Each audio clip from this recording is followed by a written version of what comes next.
The daffodils are bringing out quite a lot of flowers, which I'm happy about, and my intention when I put them in was that they would not be, I put them in the middle because I didn't want them to be in the way in front of the border, and I think I got that right, so I'm happy about that.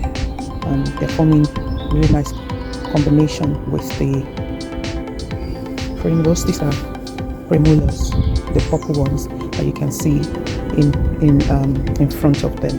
We also have a Oorla there that when it's come up and it's more bushy, it should form a nice combination in this section, and good contrast it will make to the established fern that we have in the background at the bottom there, between the Macrophyllus enormous, and also I see here that the Campus is coming back to, with the leaves coming up. They form a really nice contrast with the deep purple color. This particular Campus, when it gets to summer, and gives this section a really nice, display of color, and the contrast between the green and the variegated green foliage that we have in this area. There's another plant I introduced in this area, the Telima grandiflora, which you can see in front of the aceto. There are two of them. They really take over this area in a way that sometimes I wonder maybe I shouldn't have put it there, but they do look really beautiful at the beginning. and give a good contrast to this upper place Oorla that is in front of it. And you can see that the grasses, the carrots I planted spotted around this area are also looking good and promising. So I'm looking forward to a really lush area in this section of the border as we get towards the summer months. Today is the 7th of April, and hopefully I will do another video maybe in 2 weeks time or a month's time when all the plants have established themselves in this section of the border.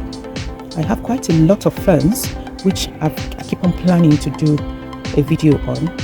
I imagine you're enjoying them as you can see them all through this border, but I think I need a separate video on ferns and how I've used them, and that should just encourage people to introduce ferns because they're evergreen and they're very good for shaded regions, and so you can see how you would be able to introduce them, use them in your garden. I also have some Oorla that is coming, showing promise in this area, which is the one I'm focusing on at the moment. And next to it, I have the Iron Coast Misty Lace. They both give white. You see, that's what they look like. I'm looking forward to having those when the time comes. And this is the area where I have quite a bit of perennials, so they're coming back to life now. And further along, I also have I have two Veronicas, which I'll show you in a minute. So that's one that is very close to the between the two Primroses, and I think there's another one behind. I'll zoom in. That's the Veronica behind the Daffodils, just in front of the fern. There's another fern that is here. I've forgotten the name of this one. I'll put it on the screen.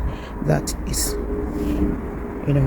something I put there to just keep this area, keep some interest in this area when all the perennials are not here or are gone. So those ones are coming along nicely as well. I also have the goat's bear Daffodils. 3 in this area, but 2 have already shown, they are more matured now, that you can see here. And there is another one coming along. There you go, this one, which I'm very happy about, and it is showing a lot of promise in this area for me to enjoy this summer.